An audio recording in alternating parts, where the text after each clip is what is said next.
Perspective Shift is brought to you by fdailycoaching.com. If you're seeking assistance to help navigate you through a difficult time or feel challenged to reach your full potential, Frank Daly can guide you to a perspective that will allow you to utilize your imagination and experience a more fulfilling and satisfying life.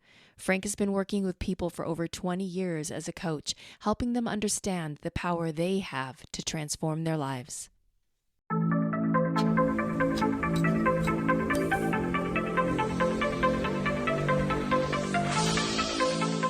All right, Paulina, welcome to Perspective Shift. We are so glad to have you. We just found out on this last week. Yeah, but it was kind of exciting. So thank you so much for jumping in and scheduling this Monday with us. Yeah. Thank you so much, Mike and Frank, for having me. I'm super excited for this because I was planning on doing this already a few months ago, but it's just been hectic with like the move and everything. So I was like, okay, now I'm actually going to do this. Oh, perfect. And it's awesome. We've been wanting to have you on the show for a few months now, so it's great to have you settle in with us. It's exciting. So where are you visiting from today? Where are you located? I'm located in Finland right now. So that's basically my home country. It's just that I've been traveling so much for the past almost 10 years. So it doesn't feel like home, even if this is the country where I grew up. Okay, so you were born and raised in Finland? Yes. Okay, gotcha. Perfect. And then what brought you back there? It was just parents, family? Yeah, it was my family. We had some family issues going on with my stepdad, which is like my dad, and he doesn't feel so well and stuff. So yeah. Sorry to hear that. I wish you go out. Yeah, thank you. Absolutely. So let's dive right in. Thanks for joining us today on Perspective Shift. We're excited to have you. So a little bit about Perspective Shift. We're here to give a multitude of perspectives, to our listeners in regards to, all things metaphysical, all things consciousness. So we're excited to get your take. For those listening in right now, Paulina Xenia is a hypnotherapist. She practices NLP. She practices EFT tapping. There's a few different modalities that you like to practice. Why don't you tell us a little bit about yourself real quick, Paulina? Yes, thank you so much for having me. I do all of these things. That's what I'm certified in, but I still like to just call myself a manifestation coach. Okay. Rather than like a hypnotherapist or those kind of things.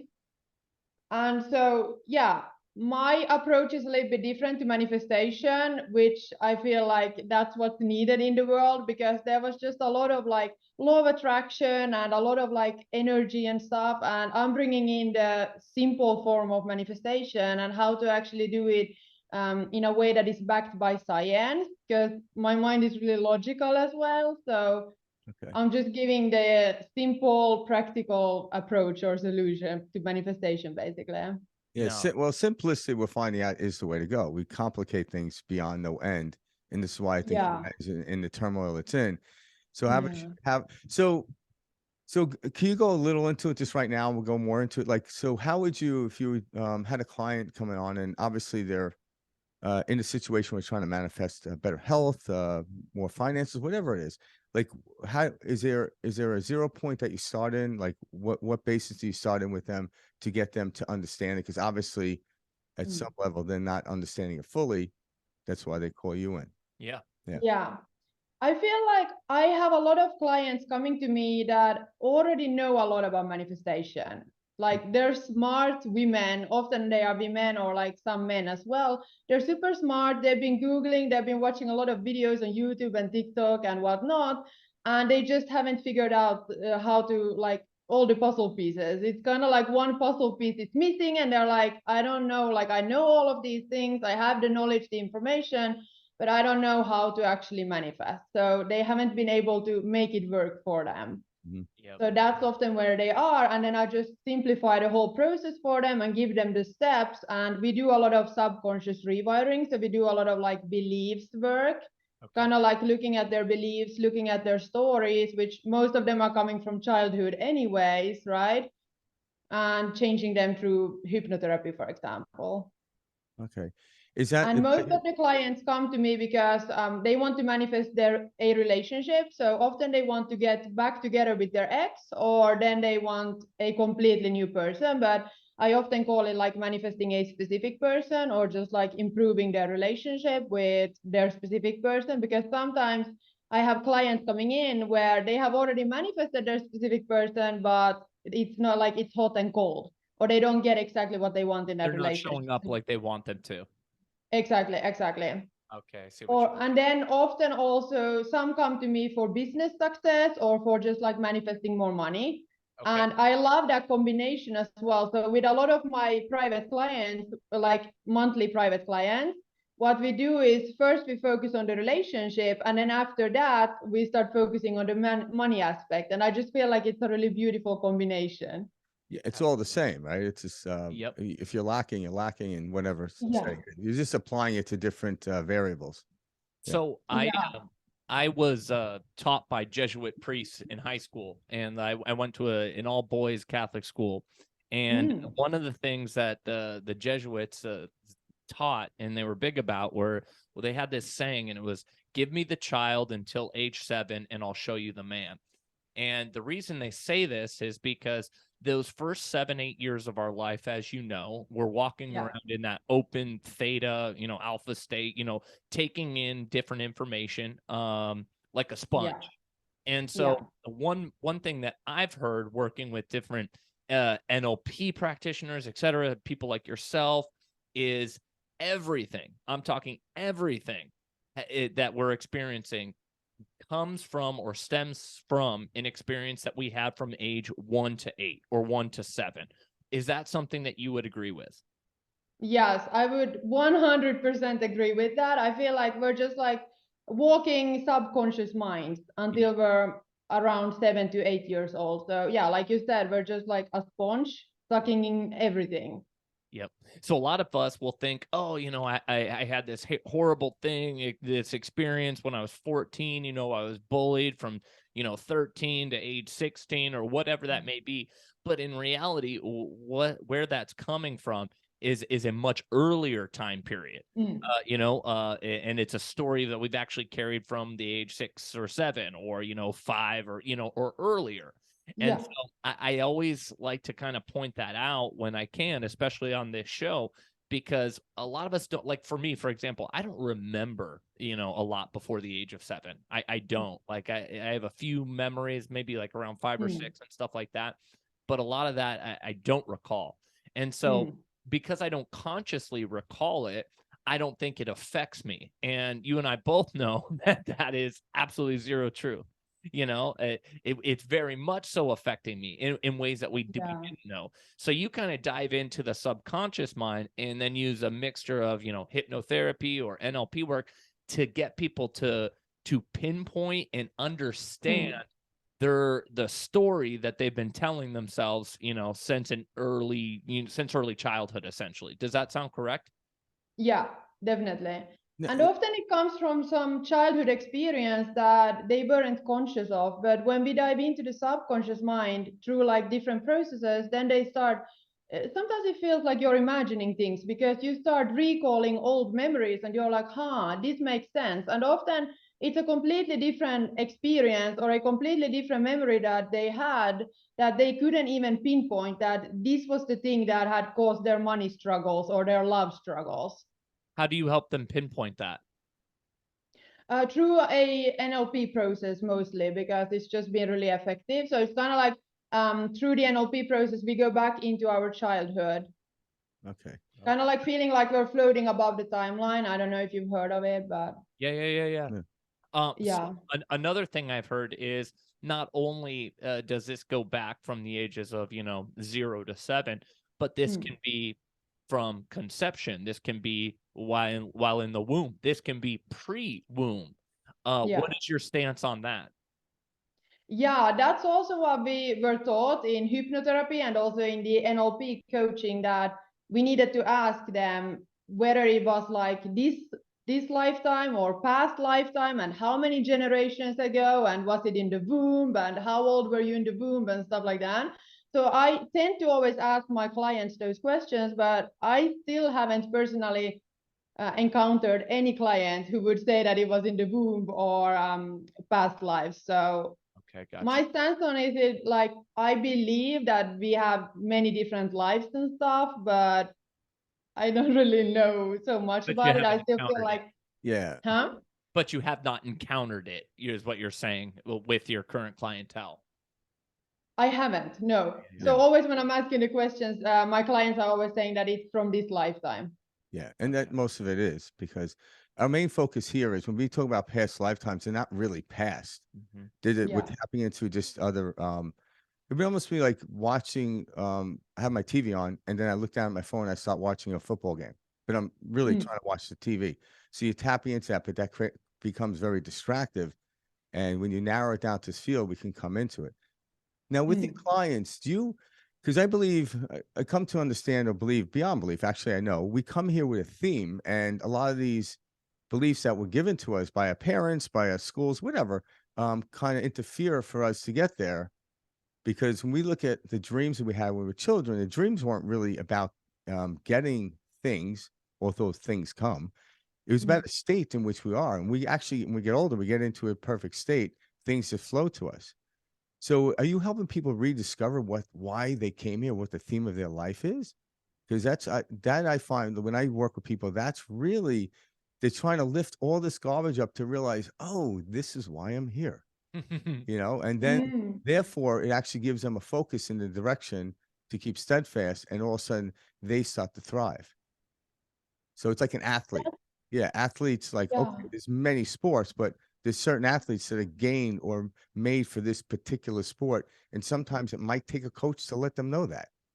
Yeah. Yeah. So That would also be beautiful to do something like that and help clients with that. But I'm mostly helping them with just manifesting what they want. So manifesting the relationship or the money and just like figuring out why they don't have it yet. Because my belief on it is that if you don't have what you want yet, it's mostly because of your belief system that needs to be tweaked. okay. That makes sense. All right. And so when you say the belief system, what are some of the most common things that you're noticing? Because I mean, I feel like we all have these common different feelings, such as I am not worthy or I do not deserve. I feel like these are common themes, if you will, throughout a lot of human life, and how we experience life. Definitely. Yeah. Not being worthy, not deserving, are you seeing those common themes throughout your clients? Yeah, I see so much of I am not good enough and I am not worthy. And that's really going into like it's affecting all areas of their lives where they don't show up the way that they want to. They're kind of like people pleasing and not being their true authentic self because they don't think that they can be their true authentic self, and maybe they don't even know who that is actually, who that version of them is. So I'm helping them just like remind themselves of their power and then step into that confident version of themselves. Can you give this like an example related to like something maybe just along the lines of unworthiness and undeserving? Like, what are ways that those listening right now to this show can kind of pinpoint because again, I feel like these are two very common themes that we all kind of experience. Yeah. How can one, let's say somebody listening right now to this show, how can they pinpoint where they are experiencing that in their stories?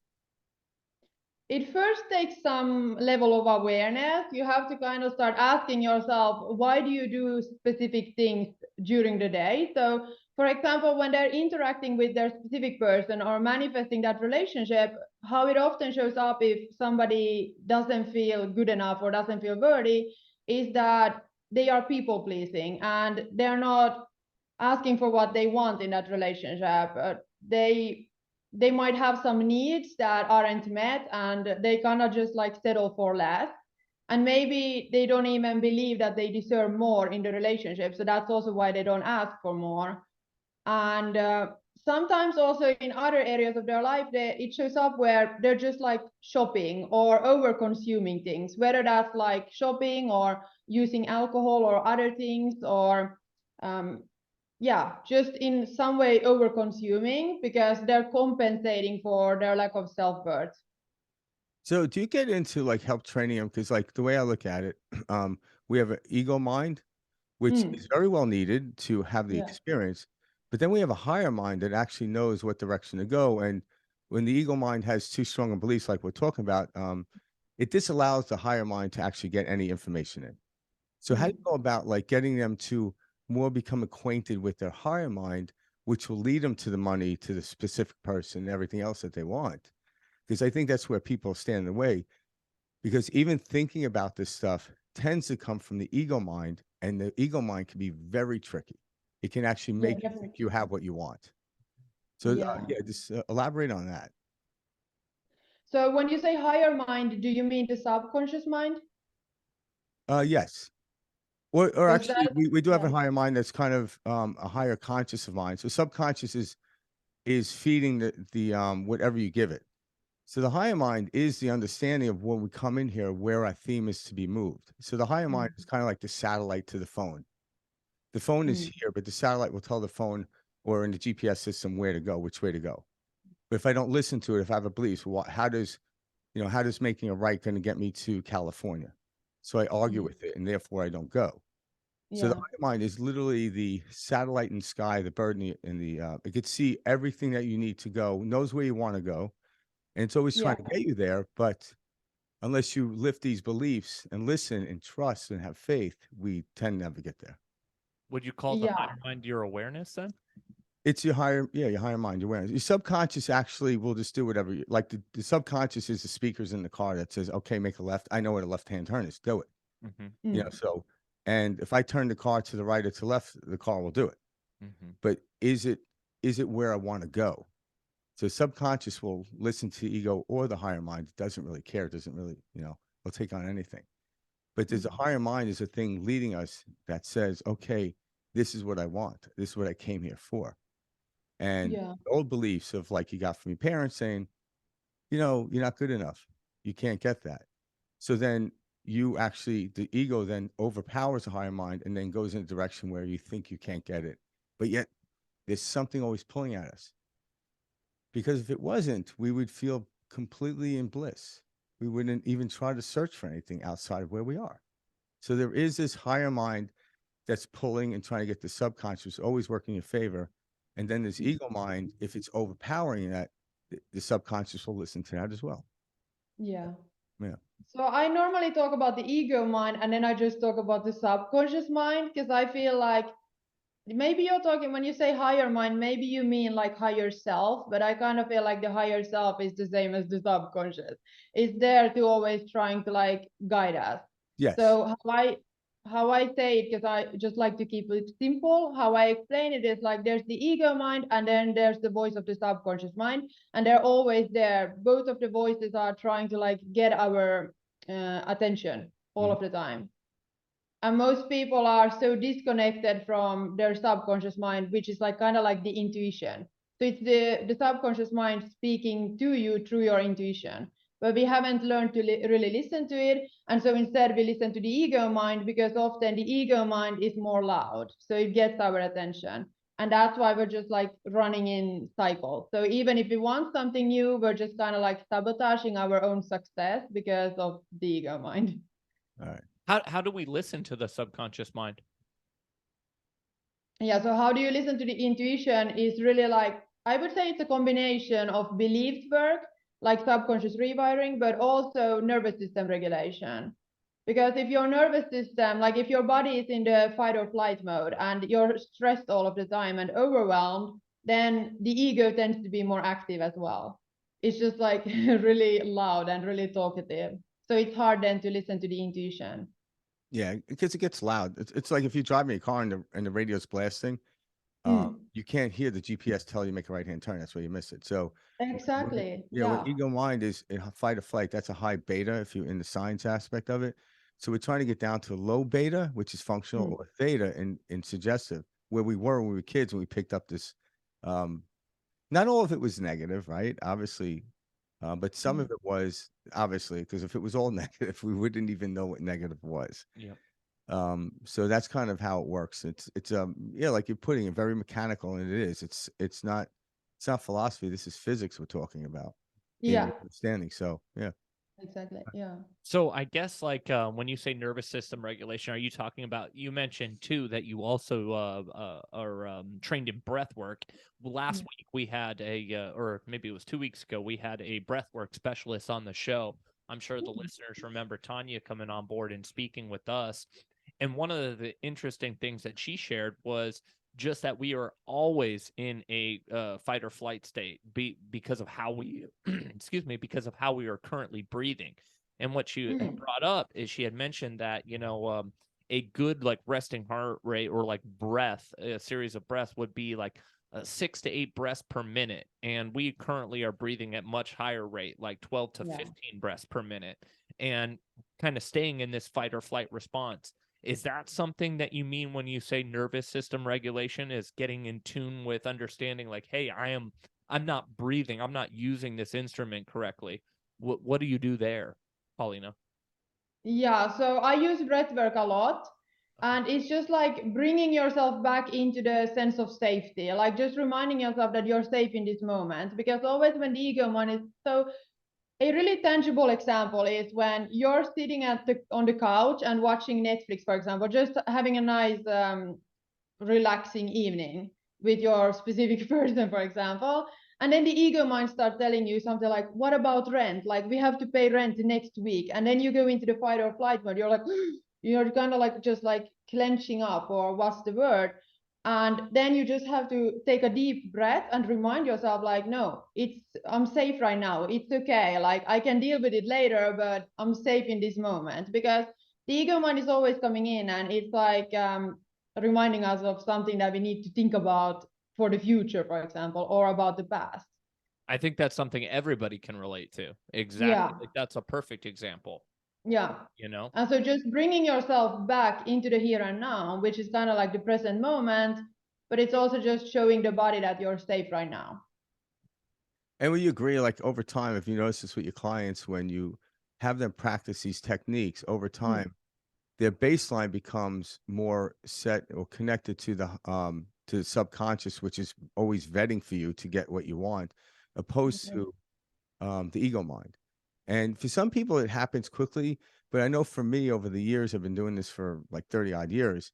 It was like this movement of slow going, but now my baseline is there, and when something slips in, I actually laugh. I laugh at that thought, but I've been working at this for many years. So when you have the ego mind come in, you kind of laugh at it. I laugh at it because it's almost like someone's like, "Hey, check this out." And I'm like, "No, thank you."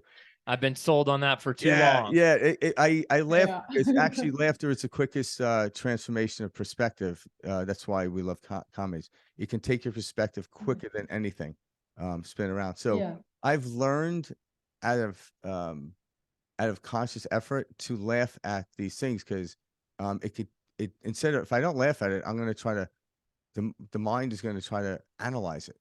And the next thing you know, exactly. I'm 40 miles down the road off the direction which I want to go. So I laugh at it because it stops me, and I don't even go there. So what kind of techniques do you give to your clients to get them, to keep them? Because that's really what you're really trying to coach people on, is staying in the here and now perspective, if you will, in order to listen to your subconscious, which is they're great impulses, like, oh, I feel like doing this, right? Rather than, I feel bad about myself, I want to eat ice cream. That's a completely different impulse, but nonetheless, they're both neurological impulses. But it's what's the discernment between the two. And once, so how do you teach your clients to get to that place where this is their baseline, not this? So I always give them kind of like a recipe of doing breath work each day for 2 weeks. And they are able to quiet their ego mind a lot just within 2 weeks if they just do it every day. So what I'm talking about is just like, well, I have like a special 45-minute breath work, which is a little bit longer, like just lying flat on the back and then just like breathing, like kind of like, it's called belly chest exhale. So you breathe first into the belly, then into the chest, and then out. And it's just like inhaling and exhaling through the mouth. So that's really, really powerful for just like tuning into the body. And then on a daily basis, also doing like, so that's something that I give them, like they have to do that twice per week for 2 weeks. So kind of like 4 times. All right. And then on top of that, they just need to do 5 to 10 minutes of kind of like faster paced breathing patterns each day. Okay, yeah. All right, nice. Get the heart rate And up. that's really helping them tune into their body and just like quiet the mind. Yeah, because that's what we're really doing is we tune into the body. We know what it feels, because the word meditation means becoming familiar with. Yeah. So when you become familiar with feeling good, you're not gonna want to step out of it. Unfortunately, most people don't know what it feels to feel good. They remember this when they were young, when there wasn't that many thoughts running through their head. Yeah. But we can have that now in this moment. And I find that to be brilliant, because it's like you're taking like an athlete that may be gifted, but doesn't see that they're leaning on their right foot, like they notice, and that's why they're not throwing the ball as far as they can. And you're like, okay, that's the problem right there. And then work on that. And then once you teach them that, all of a sudden, like, wow, okay. And I think a lot of people, because I think, like, I even have a coach. I do coaching, but I have a coach myself, because there are things that I can't see, and I always want to. I'm always constantly moving, or it's a natural progression of expansion.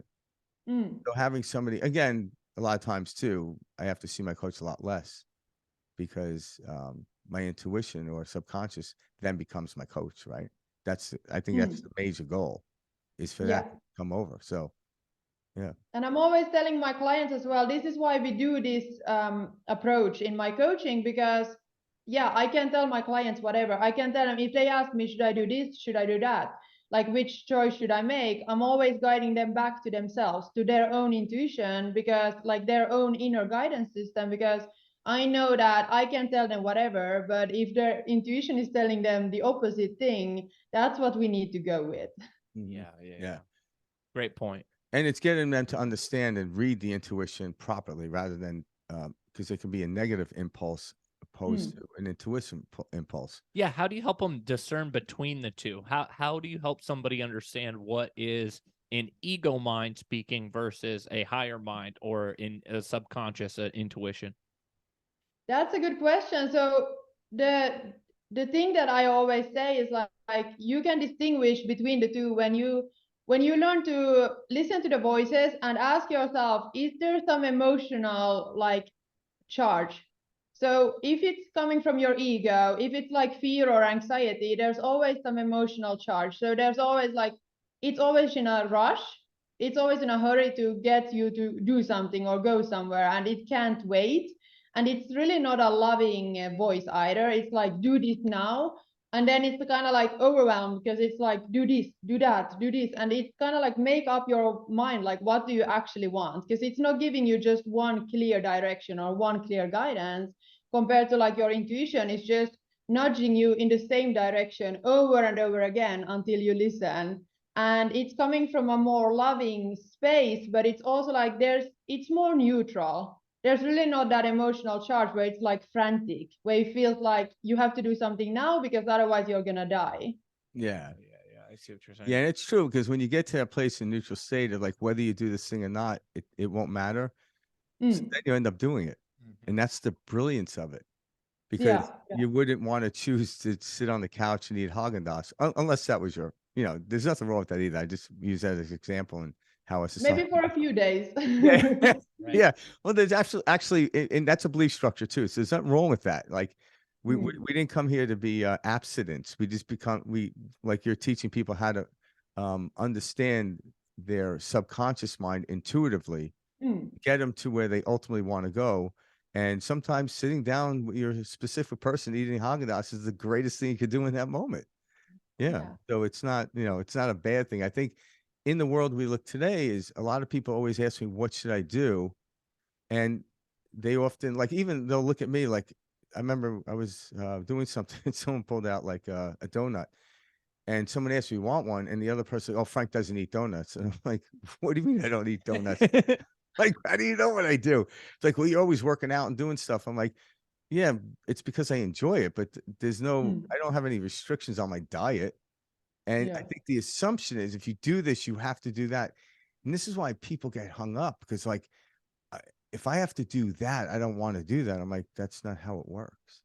And That's that's so why true. Yeah. yeah, that's why I get hung up on reaching their truest potential, because they think it comes with all this other stuff. I'm like, no, it's a lot easier than that. It's simple, you know? But Yeah. I'm eating the donut because I'm choosing to, not because my body's like pissed off and wants the That's a sugar great rush. point, Frank. We categorize so much shit in our minds Yeah, that we say, you know, this is how this person or this situation is supposed to be. Or if I become that, you know, I have to bring A, B, and C with me, or I have to do X, Y, and Z as well. It's never, there's so much thought behind it.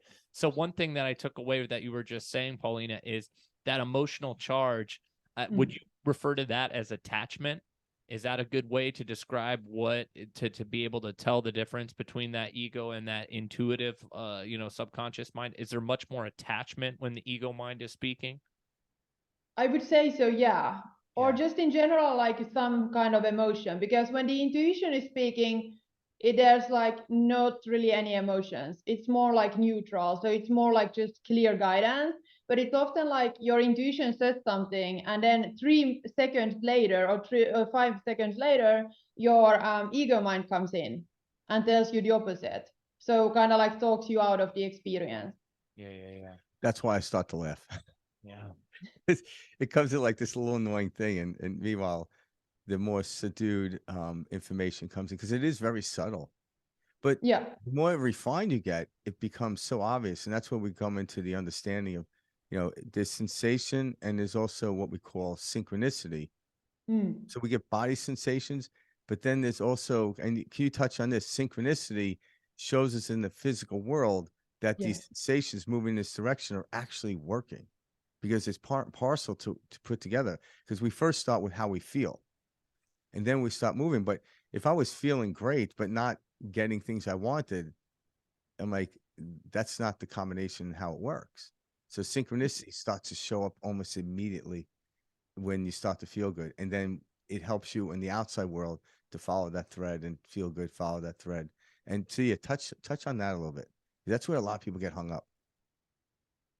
Yeah, so you mean like kind of like when you have a desire, you want something, and then you feel good first, and then you start finding like signs and synchronicities. So then you get that guidance of like where to move, where to turn left or right, right? Yeah.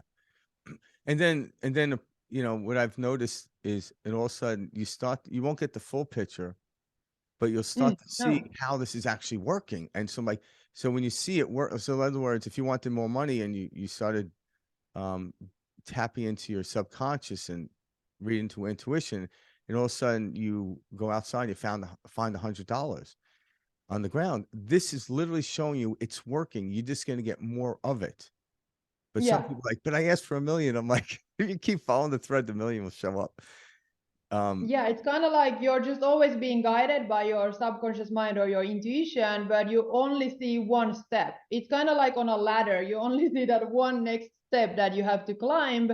And then when you're there, you will see the next step or get that guidance. So Yeah, you never see the full picture, but I feel like that's also stopping a lot of people from moving or taking that first step because they're scared of the unknown and they don't know if it's gonna lead them anywhere. So they don't even trust it and they don't go. So they never see their manifestation or like what they actually want. yeah. And what's funny about that is we will get in a car and go to a place we've never been to, and the Yeah, GPS only gives you one bit of information, and they'll fully trust that, but yeah, they don't trust their intuition. But I believe this is why more and more people, and obviously people like you coming out here to teach people, because often technology shows up when consciousness expands, but there's always a lag in certain people, because obviously the higher echelon who created the GPS understood this consciously. And then we're able to people, so when people start to look at the GPS, I'm like, well, we have our own internal guidance system, yeah. what you call the subconscious. And, but it's funny that like they'll trust that more than they'll trust their own intuition. But, and that's why I laugh a lot. That's because of habit. That's because of conditioning. That's just growing up this way and seeing it in movies, seeing it in television, seeing it in others, the way we interact with our friends, our family, listening to them, how they speak, etc. Because I don't know. So like going back to the Netflix statement that you made, sitting there and rent, is due in a week, and the thinking mind or the ego comes into your head and is like, oh, what are you going to do? A lot of people would say, well, this is very logical, Yeah. Yeah. rent must be paid. You got to have a place to live. You don't have enough to pay rent in your bank account currently. Why would you not be thinking about this? Yeah, but And now we're talking about flipping that completely on its face and learning to trust. And so I think something like this is a great example for people to be like, or something people can relate to and go, yeah, because like say I want to go to California and I live in Arizona. It's west from here, but my first direction out of my house would be go south. So logically, I'd say, how is south going to get me west? But I trust it, and it does. But it's because when we get into the car, we were taught or trained that the GPS. Actually, in the beginning, a lot of people didn't trust it; they were testing it. So now, when we get people to test our internal guidance system, they'll learn to utterly trust it. Like then, it's like great. So that's why the correlation of putting that out there, I'm like, this system works. You'll trust the GPS, but we won't trust your internal guidance system. And it's like, well, look where it led me. I'm like, no, you led yourself here. It didn't lead you here. You just Yeah. like if I put in like Carlsbad, California in my address in my GPS and I don't leave the house, it ain't gonna get me there. It just simply isn't gonna do anything. You have to put like that's why you're telling your clients, okay, for the first 2 weeks, breathing. All right. And they're like, how is breathing going to get me there? Just stay breathing and you'll find out. And that's kind of how, and then all of a sudden you do the breathing. I'm like, oh my God, I feel better. Okay. Now let's make the short decisions off that rather than making it where I don't feel good. And then you typically dig the hole deeper in which you're in. Exactly. Yeah. Right. So what's the next step after breathing for your clients then? So the breathing is, to come back into the here and now and tuning into the present moment, because like with the Netflix example, what happens often is that people start making all of their decisions then based on logic. So they're like, okay, I don't have the money in my bank account now. So they're thinking logically about how they can spend the savings that they have, or like the small amount of money that they still have, because they need to save up for their rent, right? That is due in like 1 week or so. And they're just constantly thinking about that rent that they don't know how to pay, or it's just like super like in their head. And so they're not taking the right action. They're often not taking the action that actually leads them to where they want to go. Instead, they're just staying in the same cycle because they're waiting for the money to show up before they take the action, or before they make a decision, or before they move. And like, I'm not saying be irresponsible, but what I'm saying, this shows also up in relationships and in love, because it's like when you're always just waiting for your specific person to reach out or to do something, rather than you living your life, you showing up for yourself, you doing something that you enjoy doing, then nothing is ever happening. You're just waiting and waiting and waiting. Yeah, actually doing the opposite is irresponsible. What you're talking about is the ability to respond. So what people think is responsible is irresponsible. And what you're talking about is actually the real true meaning of responsibility means the ability to respond.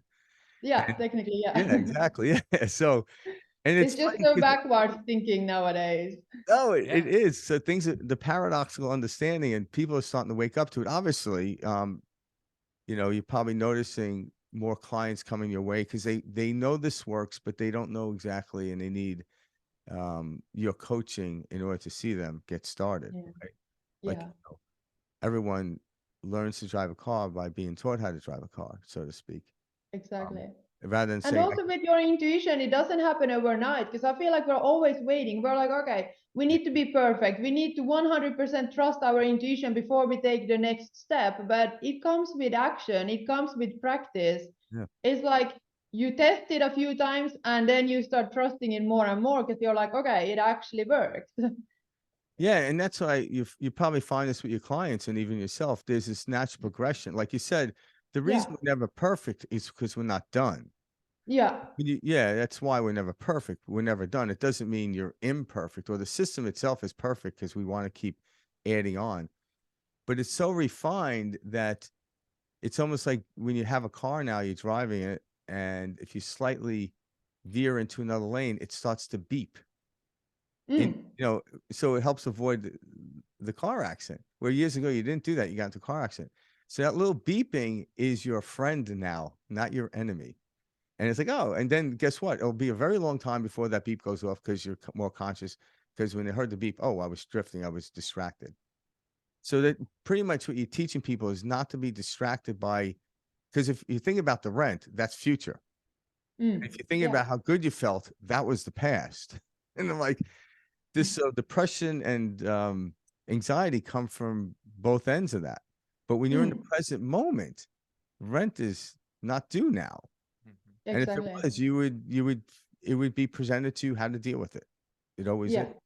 Yeah. Exactly. But that's also something that the ego mind is always doing. It's always taking us into the past or into the future. It's never in the here and now, like never in the present moment. But my take on it is that you can only receive your guidance and you can only receive your manifestations, the things that you actually want in the here and now. So you have to learn to become present.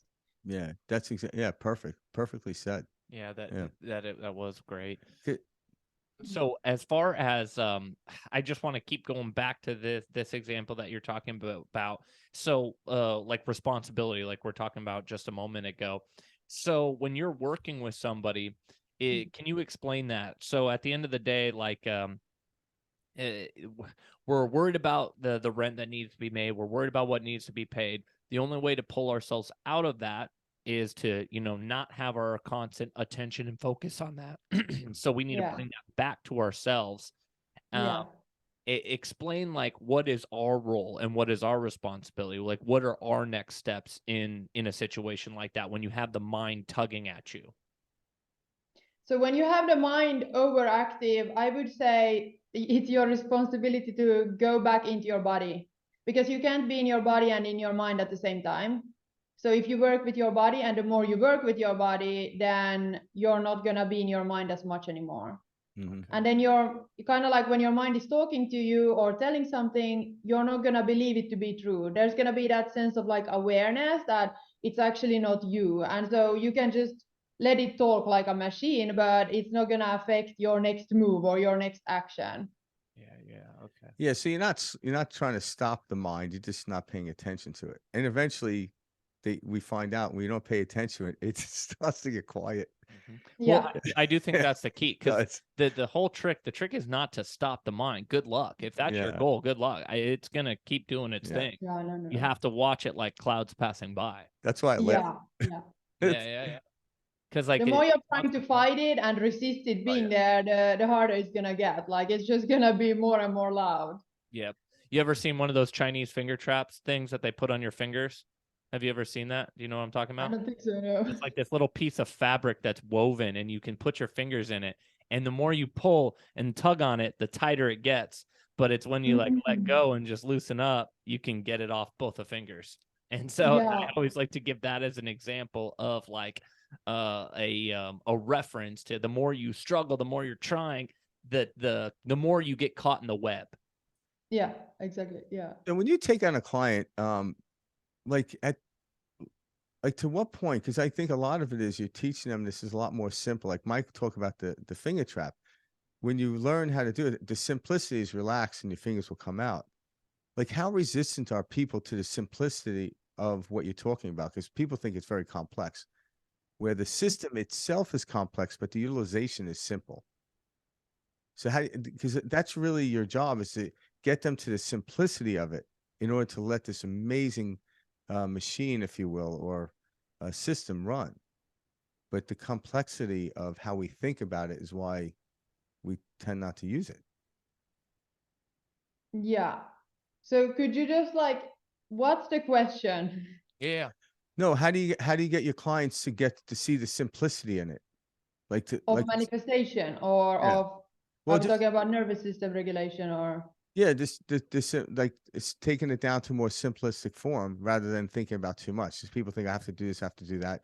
Because even in the aspect they watch, like, so if I had seen somebody that was very wealthy, like say a Tony Robbins, right? The guy works 18 hours a day, but that's not why he's wealthy. He enjoys working 18 hours a day. Because then I know people that have just as much money as him that don't. Yeah. So most people focus on the outside world, and that creates the complexity. So it's about getting down to that and having them trust that that is not what we do. It's how we feel about what we do. And Mm. that becomes the complexity in people because we weren't taught that. We were taught to work hard. So how do you get them out of that state of mind of actually working hard into the state of mind that it's not about working hard? That's a good question. So I would say that it's also like the clients that come to me, they have tried so many things. So I feel like they're more open to my approach because they notice that they have tried all of the manifesting techniques that they see online, and they have noticed that they are not getting anywhere. Yeah. Or they've tried to repeat affirmations and they're like, what should I do? Because I don't see my reality shifting anyway, and I don't feel better about myself either. So when they start doing this breath work, for example, and like we do the subconscious reprogramming, then they notice that they feel better and they feel more confident, and they're like, wow, like I feel like a new person. That's often something that they tell me. And so then it's just easier because then they're just more and more open, if that makes sense. Did that answer your question? Yes. Yeah, it did. I Yeah. see what you're saying. Yeah. So when you say like you're working on it from a stance like with an individual, how would you take this stance moving this to like a business, somebody who's working to apply this towards their finances? I know it's all the same, whether you're looking for that specific person, whether you're trying to manifest a career, millions of dollars, etc. It's removing the previous blocks and it's allowing yourself to have it.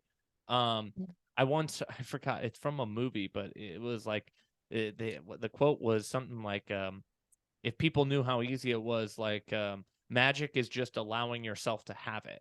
And I thought that was super powerful. And this was in like a Disney movie that I saw. Wow. I was like, I love this. But it was like magic is simply that. It's allowing yourself to have it. How do you help business owners? How do you help individuals to allow themselves to have it?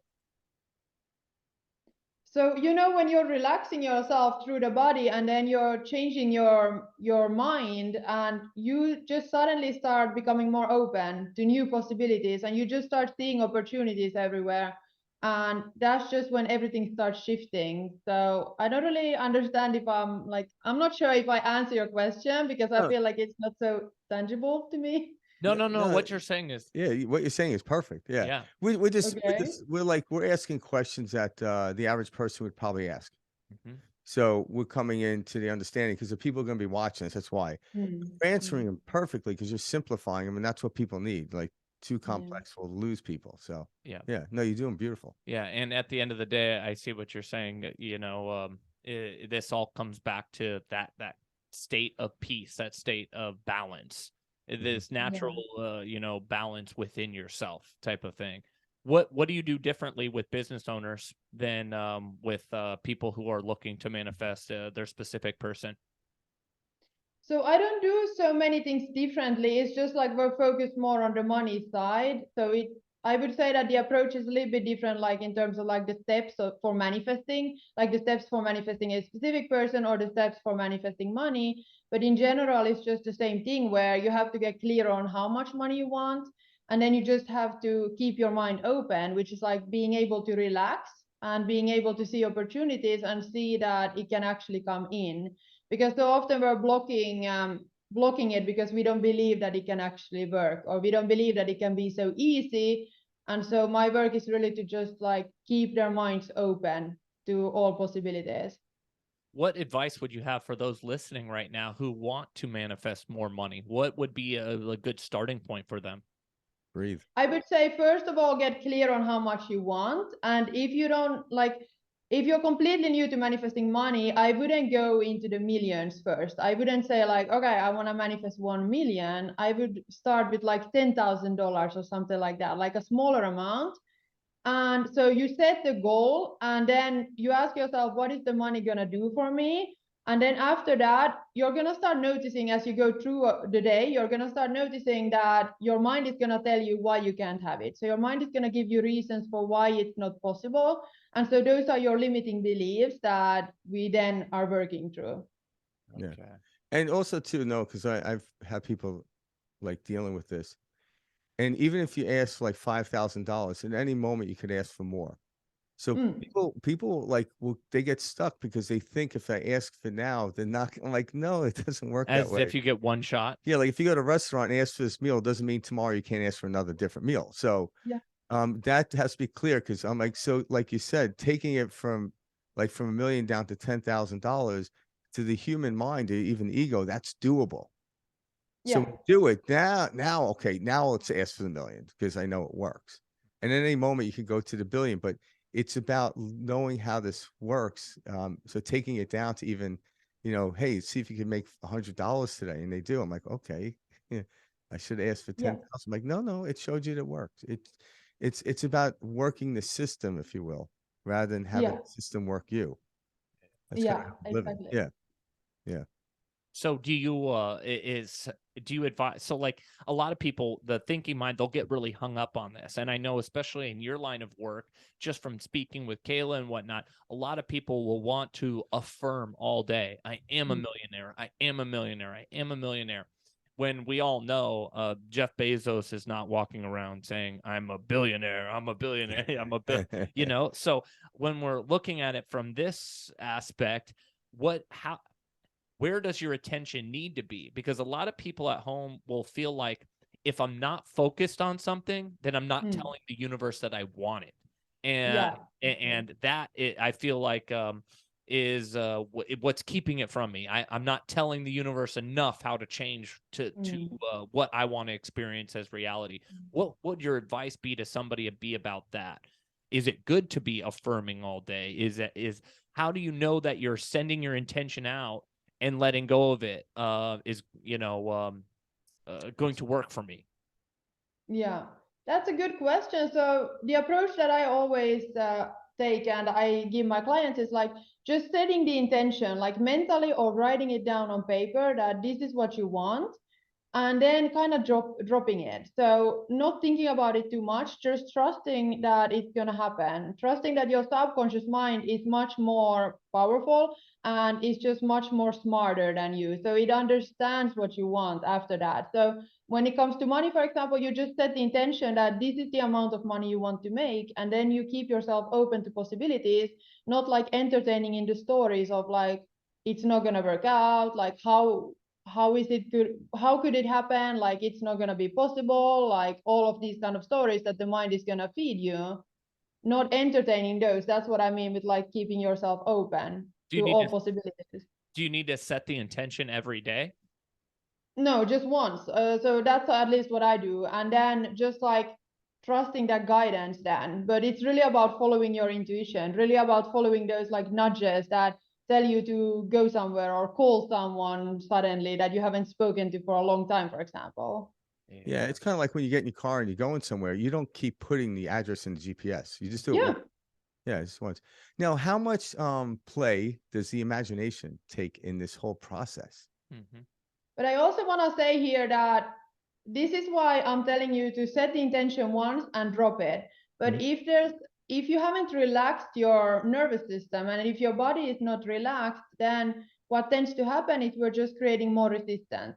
So we're thinking about what we want, but then we're noticing that we don't have it yet. We're noticing that it's missing, and just like creating more lack. So we're creating more experiences of lack because something is wrong, something needs to be fixed, we don't have it yet, what's wrong, all of these things. And so that's why I'm like, set the intention once and then drop it. But if you can't do that, then maybe you need to set the intention once per day, think about it once per day, but try to think of it from the space of like, you just think what you want and then you let go, then you move on and focus on something else throughout the day, because the more you focus on not having it yet, it's not going to help. Yeah. You know who Abraham Hicks is, right? Yeah. So I was listening to it one time. I was at one of his shows, and it was funny because somebody was talking about vision boards, and they had the vision board, and it's like, I got this thing up on my refrigerator. She goes, put it in your closet, because it's reminding you what you don't have. What you don't have. And I thought it was brilliant, because everyone started laughing. But it's like, if you wake up every day and look at what you don't have, it's going to actually send you in the opposite direction, like you just said. So you want to put that away, and then, all of a sudden, one day you look at this thing and you realize, oh my God, I have all this stuff on my vision board. Yeah. Because you weren't looking at it, So Because yeah, if you think about it every day and you notice you don't have it, you're also feeling like shit. Yeah. yes, yes, Truly. we are. Yeah, That Yeah. that's where a lot of people are at. That's why I'm asking. I'm trying to put myself into this position to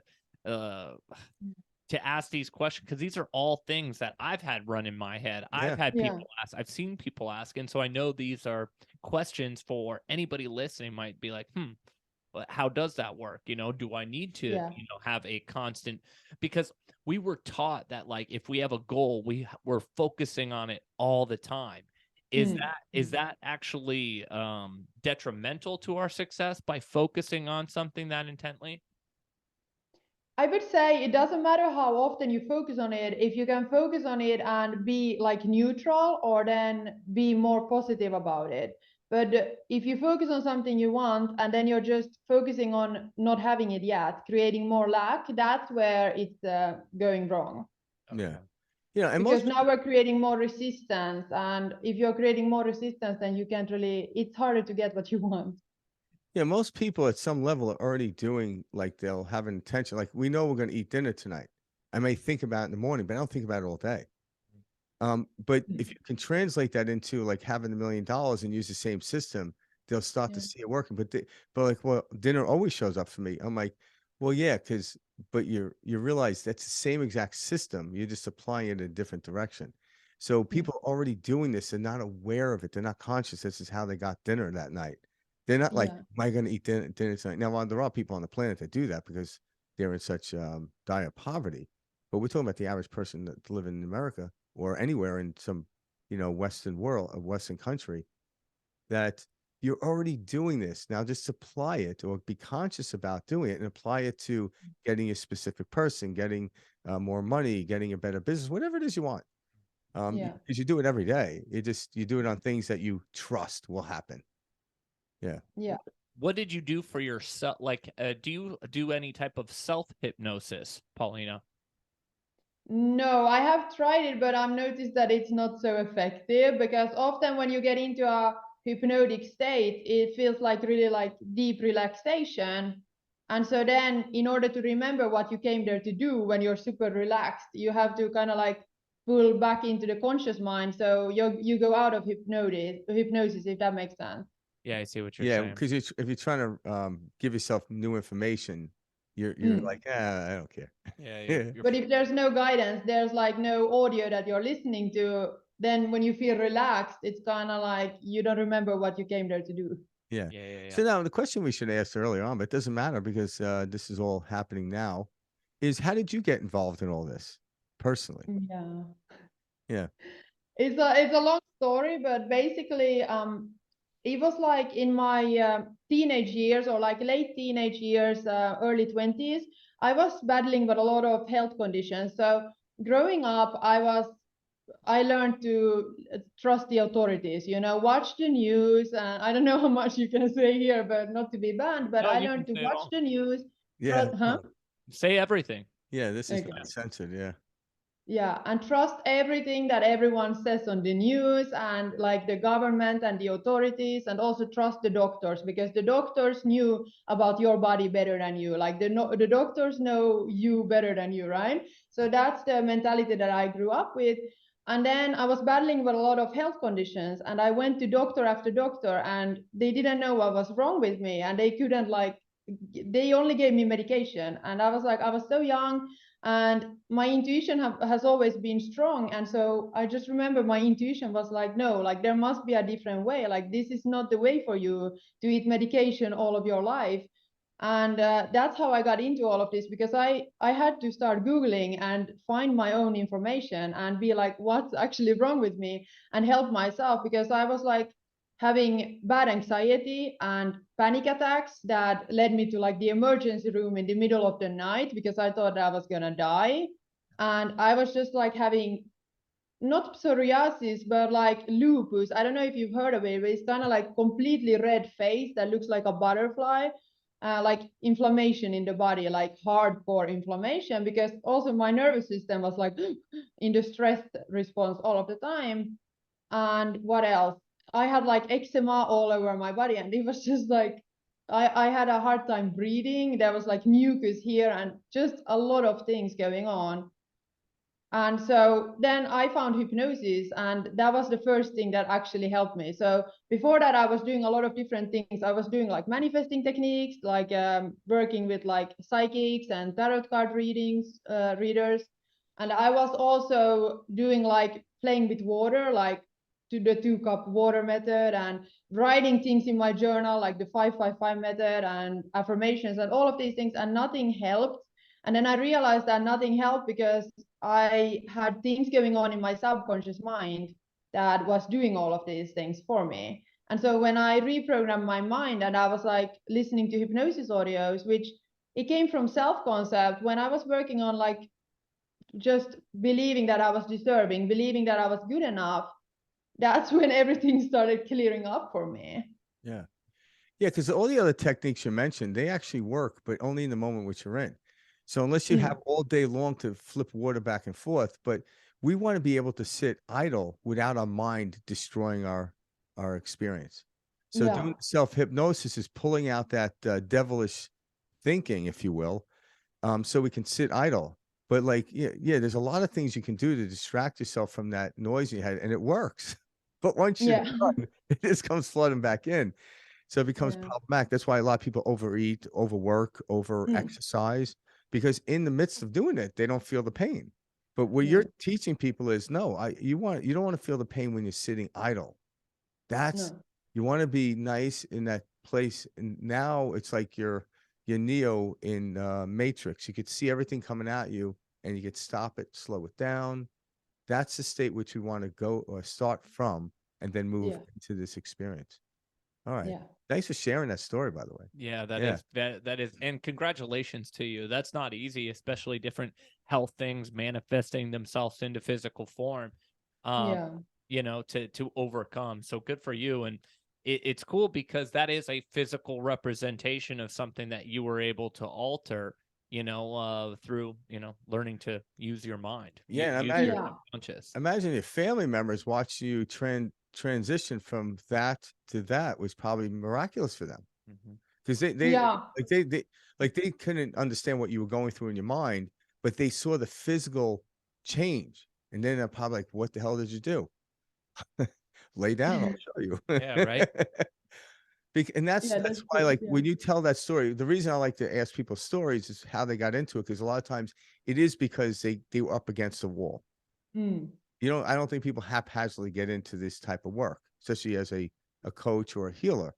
But when people hear the story, that's what resonates, and people are like, oh my God, it's possible. I'm like, yes, it is, because there's a lot of people out there with autoimmune disease, which it sounds like you have variances of, and doctors like, we don't know what's wrong with it. And they'll give you anti-inflammatory medication, which makes it worse, because it is over inflammatory.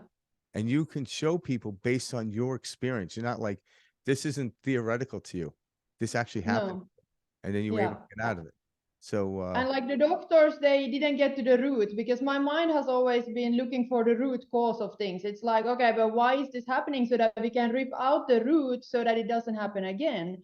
But the doctors were just like giving me plasters, basically, like, okay, you have these symptoms, here's the medication to remove the symptoms, but it doesn't remove the root cause. So of course the symptoms are just gonna keep on popping up until you remove the root cause from the body or mind or whatever.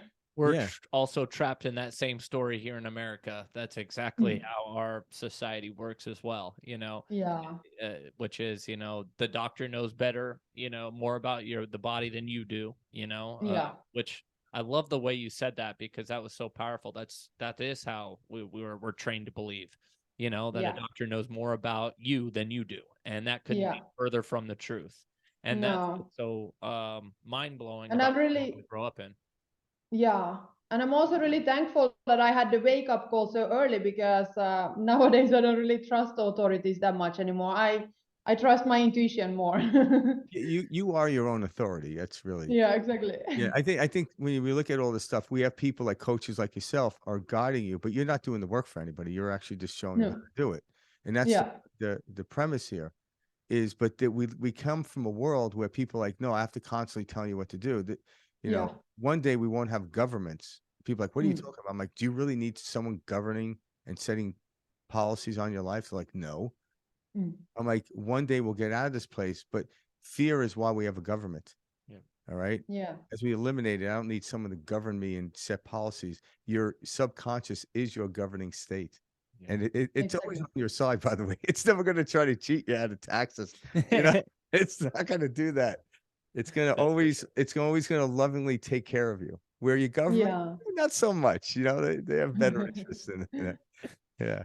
So as like a daily type of practice, Paulina, what are some things that people can do to get into this state daily that aren't, putting their attention onto lack? Like, oh, this is still not here.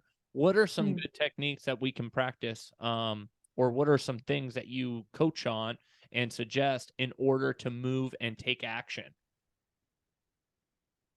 So I often say if you have a desire and you're new to manifestation, then it's good to be visualizing every day, for example, for 5 to 10 minutes. Like there's no need to overdo it, to just get into the state of, okay, like it's here, because you can see it in your imagination.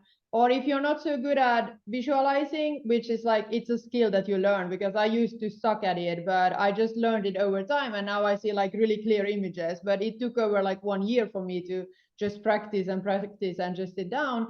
But if that's not something you want to do, then you can do scripting, for example, just to kind of like get into the feeling of already having it. Or something that I love doing is when I go for my runs, then that's when I'm thinking of what I want. Because when I'm running, it's kind of like I'm out of my mind and I'm in my body. And it's like more like a relaxed state, if that makes sense. Absolutely. Yeah. Absolutely. I love that. Let me give you something that I personally struggled with. So Yeah. with my mind, when I'm like thinking about something, let's say it's money or career, right? Well, I'm also concerned about B, C, D, and E. And so I'm like, which one should I be prioritizing? Or, oh, I want to experience this, but I also really want to experience that. And I'm getting this tug and pull by different experiences that I know that I want to have. One may be with finances, one may be with career, one may be a personal relationship, one may be a family relationship. But I want all of these desired states. But often I'll feel like they're pulling me in so many different directions that it's not that I'm at a standstill. How would you take something like this? And is this something people come to you about? Sometimes, yeah. So what I would say is not to make a list, because we're so taught to create that list of pros and cons. But that's again us being in the mind a lot. And so we're not gonna take the right decision based on logic, right? You already know that. So instead, I always ask, like I always tell my clients to ask, okay, what feels most exciting right now? If you were to choose between all of those things to focus on, like what does feel more aligned right now? Like what feels most exciting? Yeah. Okay. So when you think of those areas of your life and you think of those things, like those goals that you want to achieve, then where is your body pulling you? Yeah. And that correct me if I'm wrong, that will lead you to all those 5 areas to be satisfied. So like you said, Yeah. like, okay, I want to start a business, I want to make more money, and all of a sudden your first impulse is go have coffee with a friend, and the logical mind's like, well, how is having coffee with a friend going to make me this business? Go do it, and you'll find out. You go there, and you might be talking about your business, and I'm just using this as an instant, and someone next to you heard it and says, hey, matter of fact, I'm in that industry. That's how it works. Yeah. It's Yeah. again, how does going south going to get me west? I'm like, go south. You'll figure it out. You'll see it when it happens. Mm-hmm. Yeah. It's like that inspiration or that excitement. That's really like the path of least resistance. So when you follow that and trust it, then everything is going to be sorted from there. Like all of the areas are going to be sorted. Yeah. And what's interesting is nature, we understand nature, like, the natural world. That's the only way it operates. Yeah. And what's funny is people think we are separate from nature, but we actually are nature. They're like, I need to get back in nature. I'm like, you are nature. I know what they talk about when they say that though, but you are nature. But yet they don't think our system runs the same way. And when we start to correlate this, because that's what helped me really get to the point where I had to stop, let it go as a concept and actually just live it. Because there's a belief and then there's a knowing. All right. Mm. A belief will get you to a place of knowing. But once you know, hey, that's great. Like, I believe I can do something. I know I can do something. There's a different feel to it, you know? And when you know this works, you're going to get to the place. And that's where the surprise comes in, how you got there, who you met along the way. All these little intricate aspects of life is what becomes beautiful. But if it has to happen this way, I already did that. Yeah. It's why I have, that's why I did it, Yeah, And that would be boring also. Like our Yeah. ego mind always wants to know, when is something going to happen? How is it going to happen? Where is it going to happen? Right?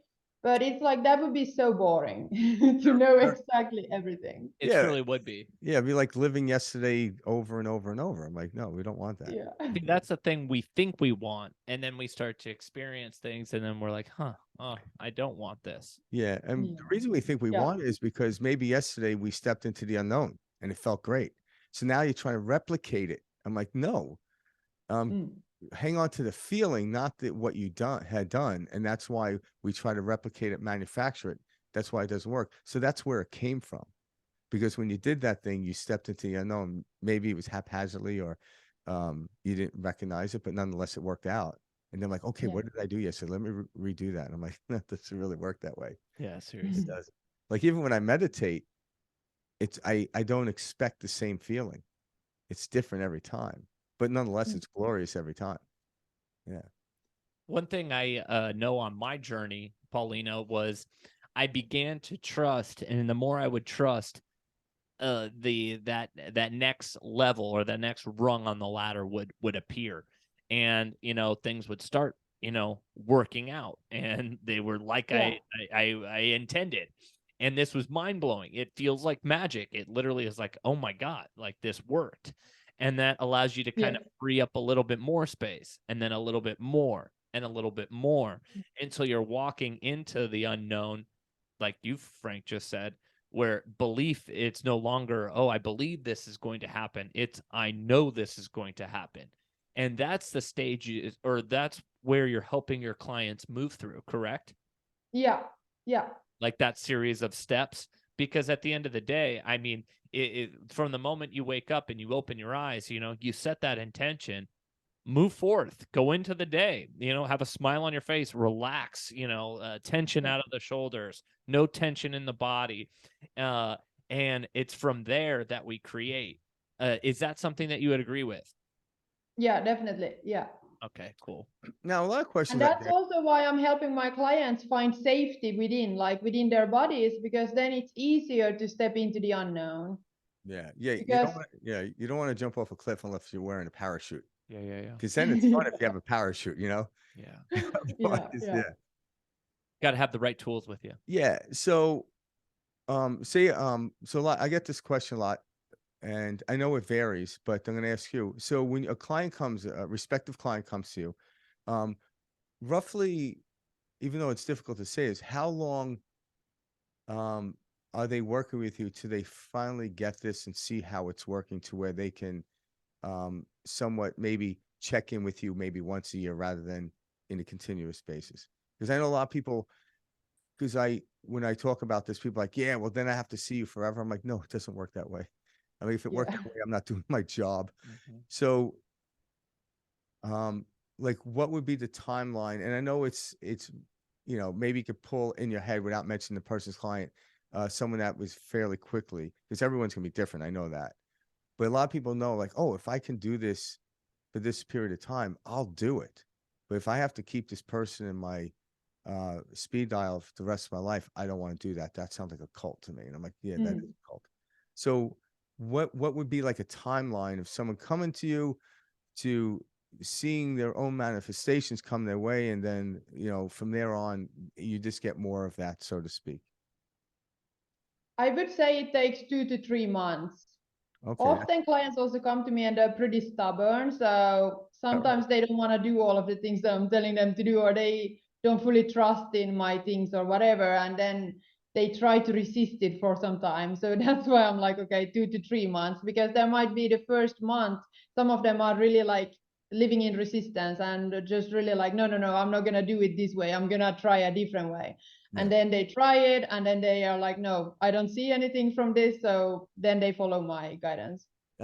Eventually they'll listen to you. But actually, Yeah. so to people listening out there, I'm like, there's so many things people are doing. Like people do these diets, or they'll even follow these methods that take way longer than 2 to 3 months. This is a less invested time to change your life completely. So kudos to you for keeping that timeline down.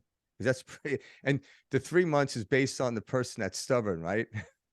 Yeah. Yeah. All right. So Well, But that's the that's thing. why hypnosis, for example, is so powerful. That's why, like the modalities that I found for myself, like NLP and hypnosis, like hypnotherapy, they have been so powerful for my own journey, and I've noticed how powerful they are for my clients as well. And I think that that's really why my clients see massive success within like 2 to 3 months because of those tools. If we didn't have those tools, if we only were using affirmations or only using the logical conscious mind, then it would probably take like 1 year or something. yeah, you have to chip at it. So like obviously you can do your hypnosis via Zoom or any Yeah, function. Yeah, you know. Do you do any people in person or no? Or is it not anymore, no. all I right. used to do before COVID, but then I just shifted everything online, and it's just easier this way. And everyone trusts it now. Like, everyone gets used to it. I remember when I first had to do this stuff online, I was like, oh man, because I like being in front of people. But now I'm like, oh, I like this. And Yeah, you're finding the same results too, huh? yeah, Yeah. Like definitely, yeah. you can do a hypnotherapy session with somebody. Like for example, I did an NLP RTT rapid transformational therapy session at the beginning of this year, and I really wanted to go in person and experience it. Do you think I can experience that same type of outcome via Zoom? Definitely. Sometimes I feel like it's even more powerful over Zoom just because the client can be at home where they feel comfortable, where they feel safe already. So they're more open to new things. I Yeah, love because that. we live in a universe that there is no distance. We just create the understanding of distance. So Hmm. you're tapping into someone's subconscious, whether you're 5,000 miles away or 5 feet away, you still tap into subconscious. Mhm. It's an illusion that there's distance, but in the physical world, we like that concept of distance. Like it allows us to experience. Yeah, Nothing yeah. wrong with Yeah. it. But when you're doing, like, they've already proven this with this stuff.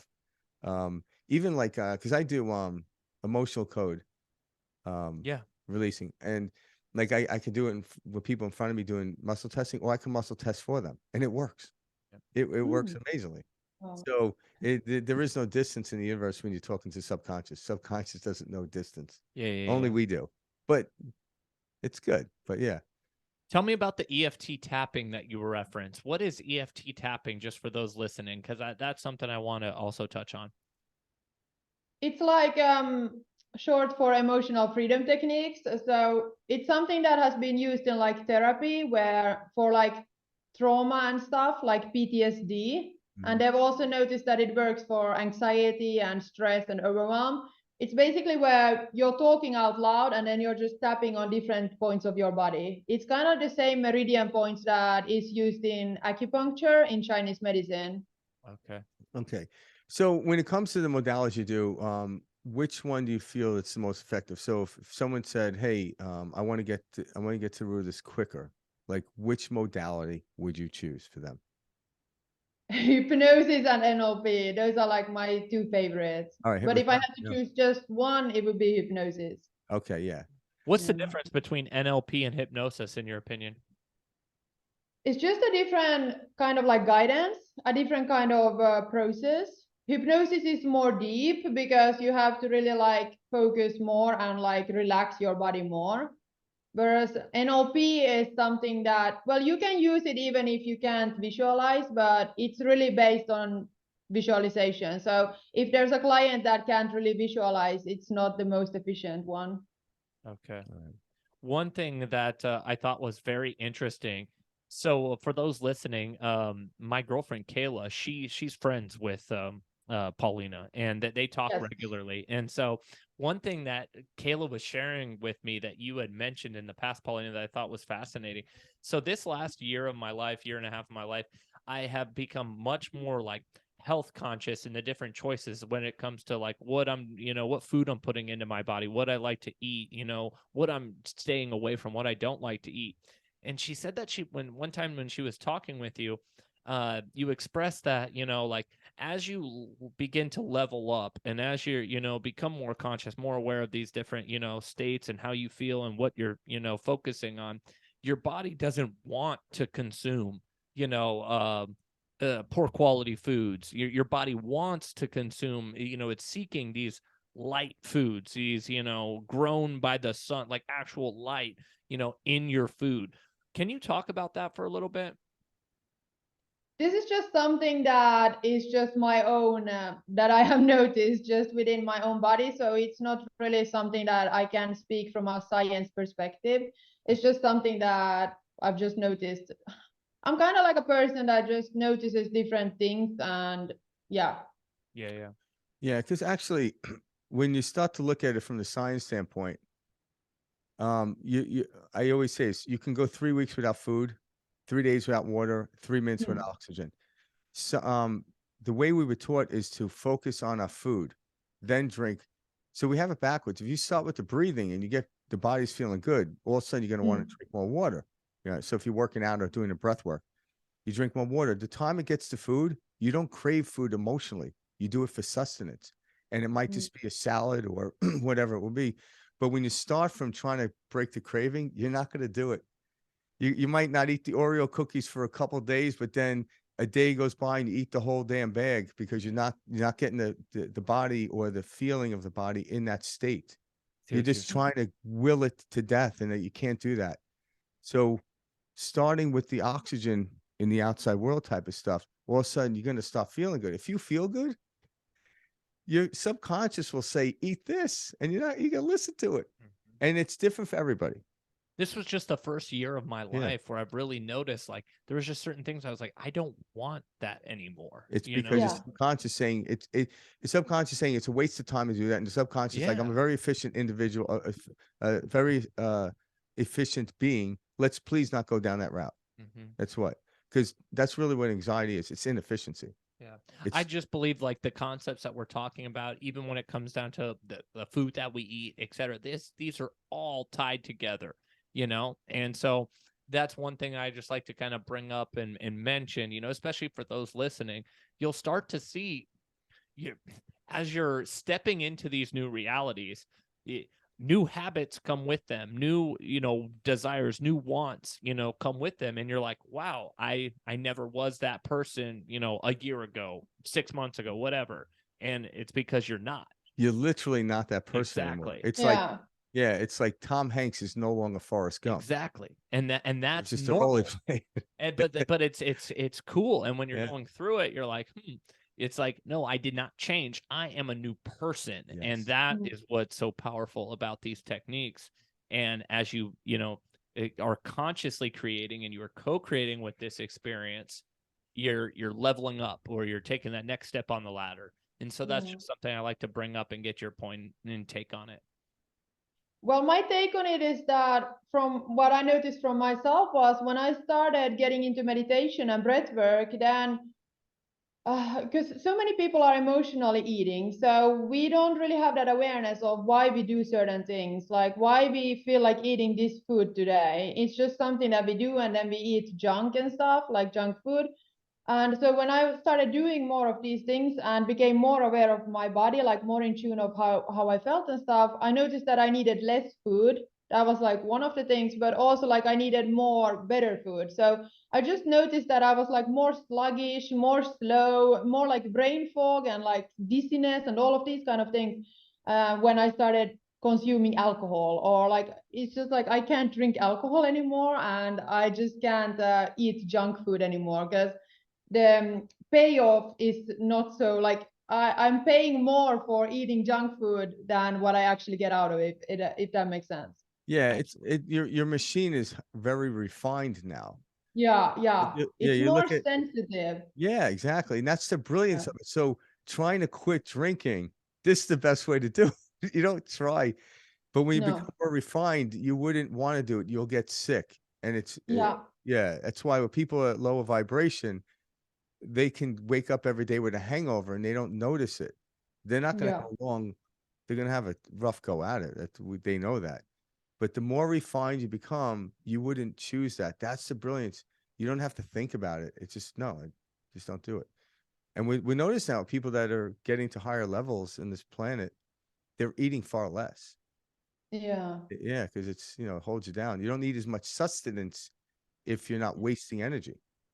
Yeah. And this wasn't maybe something that I wanted to choose, but this was the conversation we had with Kayla, where so many people, they asked me also like how to raise my vibration, how to like get into a higher state of consciousness. And I'm always like, make sure that you're actually ready for it. Because if I had known all of these things that came with it, it's not just raising your consciousness. It's like there's a lot of things that you can't do anymore. You can't watch the news because it's gonna make you feel like sick, like just Yeah. feel like throwing up. The moment somebody has the news on and you like hear the voice, it's like, ooh, like at least for me, True propaganda. Yeah. Yeah, and like you said, if you're in a particular relationship and you start to raise your high vibration, you might have to be willing to let go of that person. Correct. that as well. Yeah. Yeah, Yeah, well, so you many encourage. friendships just Yeah. like fell off the map as well, just like suddenly because of that, and so many foods and the alcohol and like all of these kind of things. Yeah, yeah. So, with food and alcohol, it's easy, but like with friendships, this is where humans get hooked up because we're like, you have to be friends with me. I'm like, no. I'm like, you want to be friends with me? Meet me at my place. Yeah. And that's where people get hung up. It's they get up here, and then in order to have a conversation with someone, they have to go down here. So they get mad at the person. I'm like, no, it was your choice of going down of aggravation that made you mad, not the person. But if you stayed up here and said, hey, and if they came up to you, which that's what we're trying to do on the show, is encourage people to come up to us, not us go down to them. And then there are other people trying to encourage us up. And I'm like, okay, I'm always looking up, so to speak, and keep rising. It's maybe subtle and whatever, but yeah, you notice a lot of things start to fall off. Yeah. I try to, you want to encourage those around you to come, but hey, there's the elevator. I'm getting in. Coming? All right. I'm not going to wait for you. I'll be there. I'll be there. So I don't need to wait. I'm not waiting. I'll be there. If you come up, great. If not, I got my own party. What are some personal things that you do on a regular basis, Paulina, that help you kind of stay in that present moment? What are some of your personal type of practices? Like, when you feel, an emotional, some baggage, an attachment, something come up, is it simply as, simple as letting it go and allowing yourself to feel at peace? Like, what do you do? If there's an emotion that comes up like anger or frustration or something, I make sure to process it immediately. Sometimes I'm just sitting with it for a while, like 5 to 10 minutes, just like feeling it in the body, not in the mind, because so many people, they're like not feeling their emotions. They're making a story about what that emotion means. And that's really not feeling the feeling. That's really just like being in the mind again. And so then after that, I love going for my runs. If I have the time for it, I'm just going for the run or just like screaming in a pillow or something, just like moving that emotion. Get it out. Yeah, it's like throwing up. It's getting out of you. Yeah. Yeah. Yeah. I like that. Yeah, I love that technique because a lot of people don't do that. They don't sit with their emotion. They try to mask it Yeah. with something, Or but push it away. Or distract themselves. yeah. And once I've learned to sit with an emotion. So years ago, I had anger issues.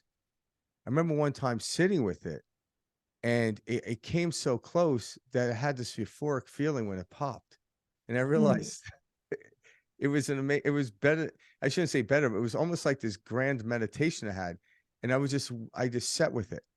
I'm not going to try because there could have been numerous things I could have distracted myself with. I could have hit it. I could have shoved it back down, but I'm like, no, I'm just going to sit here with it.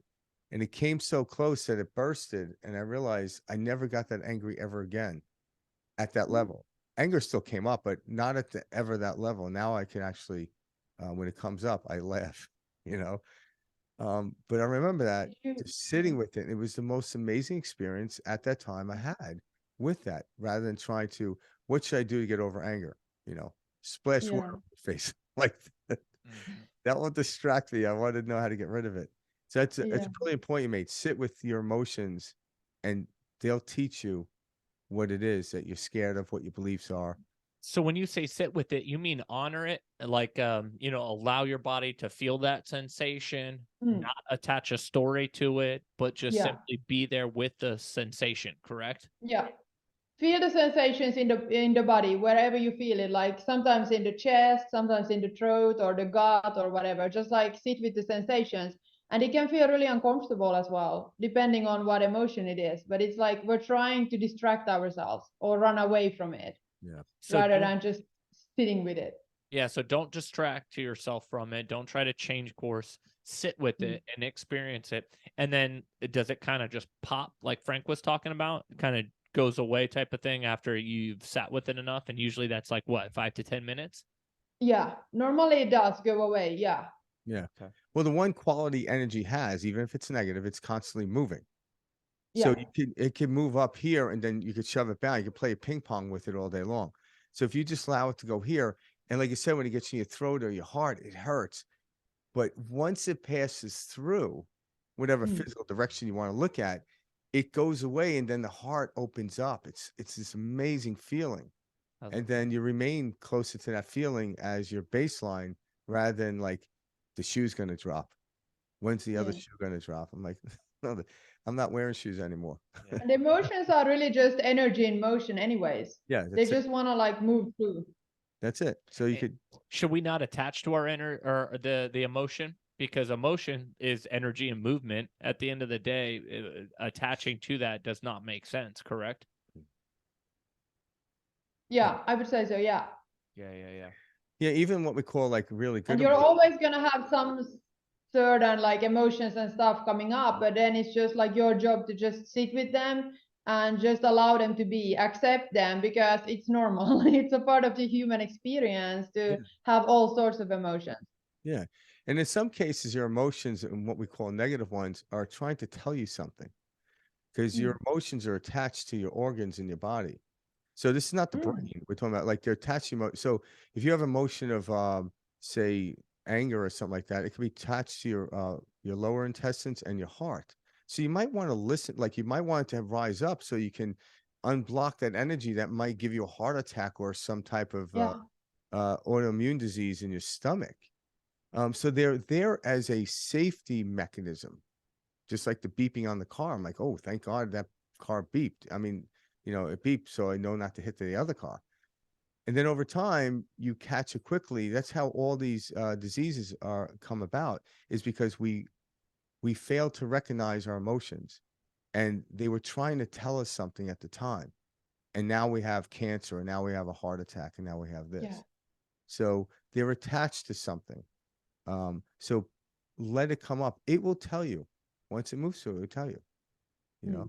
And you'll know. You'll know. Like I can't. That you can't verbalize what we're talking about accurately. Can you share a manifestation success story, whether that's from your own life or a client's life, something where people would just be like, no way, like how could that happen? Like have you had any of those experiences with yourself?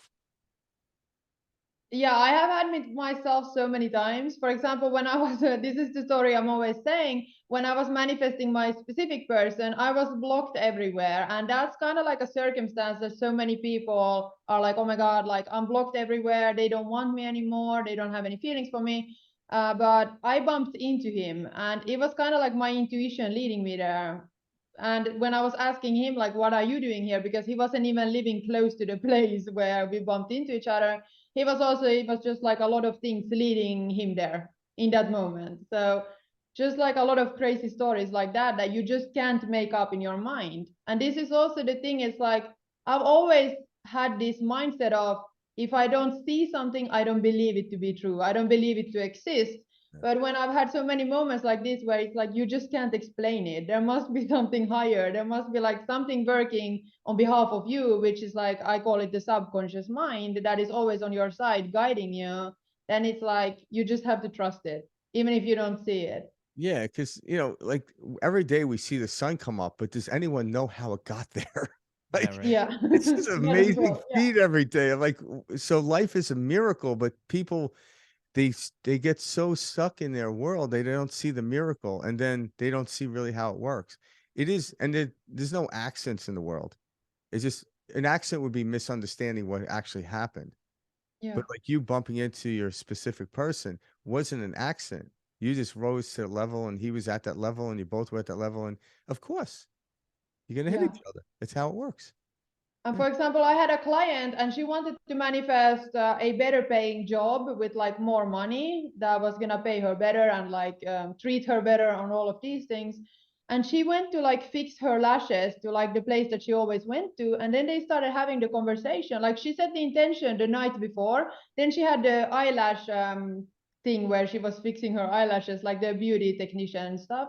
Yeah. And then they just started talking, and this beauty technician started saying like she's looking for a new person to work there. And then she was like, hey, like I'm looking for a new job. And then that's how she got there. And like this beauty technician said that she has to go on maternity leave, so, and she was like the manager there, and she wanted somebody to just kind of like take over the place. And that's how she got into the manager's position, and it was just like by accident, technically. Yeah, but that's I how love it stories like works. that, Yeah. I think because every time, this is the brilliance, whenever you consciously become aware of synchronicity, you get more of it. Yeah. It's almost like your subconscious or the universe is saying, well, I gave you something, you didn't spend it. Why would I give you more? But when you actually recognize the little synchronicities, the big ones, you just get more of it. It's like getting a gift every day. It's a brilliant thing, you Yeah. know? Yeah. That I love that story, by the way. Yeah, I Yeah. just think those are fun for Yeah. those listening. You know, it's always cool to hear somebody else's example of certain things, you know. And I do this, you know, daily, monthly, yearly. I mean, there's certain things when it comes to my business or any a relationship or something I'm working towards. Yeah. Um, I'll watch these just things that I can't even explain just fall into place so perfectly. And I'm like, Yeah. wow. I'm like, and it feels like magic. It really does. And you have like this immense feeling of, oh my God, I'm gonna let go about everything, you know? Yeah. And it feels so good to say that. And then you wake up and you know you gotta get through whatever wrench is thrown in the way that week or whatever. But it's just so funny because the more we let go, the more we find what we're looking for. And it's such a Exactly. paradox. It's totally opposite of everything we've been taught. It's Yeah. totally different, but it's just relaxing into this knowing that like, hey, this all works out and Yeah. and better than I could have ever imagined. Yeah. Yeah. And nowadays, if I have lost something, like I'm looking for the keys or whatever in my apartment, because some things always get lost and I don't know how.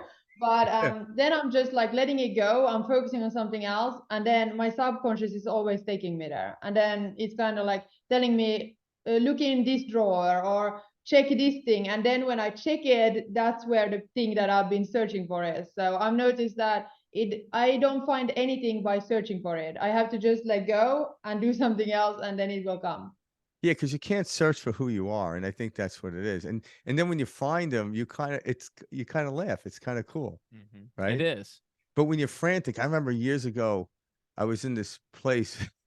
And I was trying to do something. A buddy of mine called, and I'm looking for something, and he's calling and he's talking. I just hear his voice. I'm like, dude, I gotta go. He's like, what's the matter? I'm like, I can't find my phone. He's like, you're on it. Oh my I'm God. like, Oh, oh shit. no. But that's a perfect example of that Yeah, because I was frantic so state. yeah, I was I started laughing. Then we actually got to talk for another half hour because I actually had my phone. It worked out, we do see Yeah. little manifestations of things like that too when you're in a hurry and you know you get caught on a door handle or you get caught this or you stub your Yes. toe and certain things. That's literally yourself telling yourself, whoa, whoa, whoa, whoa, let's Yeah. slow down. And you Yeah. feel and I notice this especially now, you know, if I ever am getting sucked into the 3D is what I like to say. Like if I'm getting pulled into this outside world, you know, the outside world lets me know. And it's, you know, through the form of something like that, you know, whether that's Yeah. stubbing your toe, caught on the door, you know, this not working with that. It's like, whoa, whoa, whoa, I need to take my foot off of the gas and I need to relax right now. And Yeah. then you start, you know, flowing down the river, not fighting it. Yeah. Exactly. Yeah. Yeah, which is nice. All right. For people out Yeah. there that want to use your service, how do they find you? Correct. So they can find me on TikTok or on Instagram or YouTube. Okay. It's like your handle? Paulina Xenia is my handle everywhere. Okay, and again, at the bottom of both the YouTube and even the Spotify, we'll have a link to it, so people don't have to memorize hearing it. But Yeah. nonetheless, we'd like to hear, you tell us. And you're taking on new clients, right? I'm assuming. Yeah, so right now I'm not working with so many private clients anymore, like one-on-one. I'm moving into group coaching more so. Okay. So you're Nice. gonna have access to me, but also to a group of like-minded women or men. Okay, and you're doing that online as well, right? Yeah, All right, online, fully perfect. All online. right, Yeah. right. See, that's great. So somebody could reach out to you for a group setting, such as that. And I believe you offer, I was looking at your website too, paulinaxenia.com. Yeah. You offer Yeah. different packages related to, it sounds like people can book like a hypnosis session with you. They can do a coaching session with you. Are all of those packages still available for those listening? Yeah, they are still available. So you can book in just a 60-minute one-on-one session with me, or then I more so just have the group coaching for now. Okay. Because I've just fully booked out for almost this whole year with my private coaching. So that's why I started moving into the group coaching. And then I also have self-paced programs. Like I have the Manifest Your Specific Person within 21 days program, which is a self-paced like 3-week program. And then I have a 3-week program for like transforming your self concept in love and relationships. All right. And it's all about like hypnosis. Okay. I love that. That's Perfect. awesome, Paulina. Well, we're Yeah. excited because it was very cool to have you on the show. Yeah, this gives people listening a new perspective. And again, we can't stress enough that it's like something so simple that we have made so hard. And that's why like I try to throw out these questions because for me, like I remember when I heard it the one way I needed to hear it. And then not only did that click, but then like what other like teachers or coaches, etc., then their concepts started to click with me because I began to get it. And so I'm always trying to ask, multiple different ways about something because I feel like those listening, if they just hear it a certain way that it clicks for their brain, then it's like game over. It's like light bulb moment. You know what I'm talking about, Frank? Yeah. Absolutely. That's what happened with me years ago. But Yeah. yeah, you start to see it differently.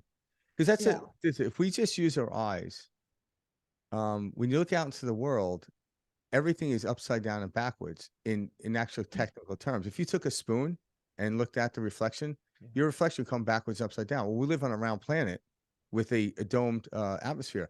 So everything we're seeing is backwards and upside down. So if you're trying to recreate it that way, that's why you get nowhere. Good luck. You have to go within, like you were mentioning, feel your body and it will lead you. So how we feel inside is a better indicator than looking outside. Looking outside is to recognize, oh, look what we created. Let's create something new. Well, let's go within, then create without. So just keeping, work more on how you feel, obviously doing the breathing and doing some type of, meditation and obviously doing some hypnotherapy with you is one of the great ways to start. Get rid of all that garbage inside of you, and then you start to feel lighter. And then now it's fun. It's fun manifesting because we're always manifesting. That's it. It's just we want to manifest poverty. It's not what we want to do. Nope. Yeah. All And right. it's also really hard to get something new if you haven't worked on the things that are like from the past, if you haven't worked on all of the garbage that you now have in your mind or in your body and you haven't like emptied those things. It's kind of like imagine yourself having like your apartment and now you're ordering a new couch, which is like a big couch. How are you gonna have room for it if you don't throw out your old couch? Yeah, it would look a bit ridiculous is what it looked like. Yeah. It wouldn't look nice. But great point. That is a great analogy because that is the case. You have to go in with the open heart, the open mind, and begin clearing out. That was a lot of my beginning work when I started to understand these concepts was forgiving myself, letting go, and being loving and not judgmental. I realized like we're so judgmental, and it's because we're constantly categorizing, and with the ego mind, and this place for this, and this is what that is, and if you look like this is what you are, and all of that. We have to let go of all that in order to begin to create. And so it's so cool to hear your perspective today, Paulina. And we want to thank you for the Thank you work. so much for having me. And I also want to say that this is a journey and it's never ending. And that's also why I'm moving away from like the one-on-one 60-minute sessions, because I feel like you need a little bit more than that. There you go. And yeah, perfect. Yeah, that's what people need. But hey, thank you for doing your brilliant work. You're helping to raise the vibration of the planet by doing this, which is why we feature people like you. Because the more we do it, the more people raise up, period. And we can't really fathom the work, how many people are affecting, but we don't need to, but it's tremendous. So thank you for that. Thank you, Paulina. Yeah. It was seriously awesome having you on today. We'll go ahead and we'll put your information on the screen so people can like, find, comment, subscribe to you, come back to you for their own sessions. But seriously, thank you so much for the work you're doing, like Frank said, and we can't wait to have you back on the show. All right, much love. Thank you so much, Frank and Mike. Thank you so much. Have a great day. All right. We'll Yeah, see you too. Ciao. All right. Bye-bye.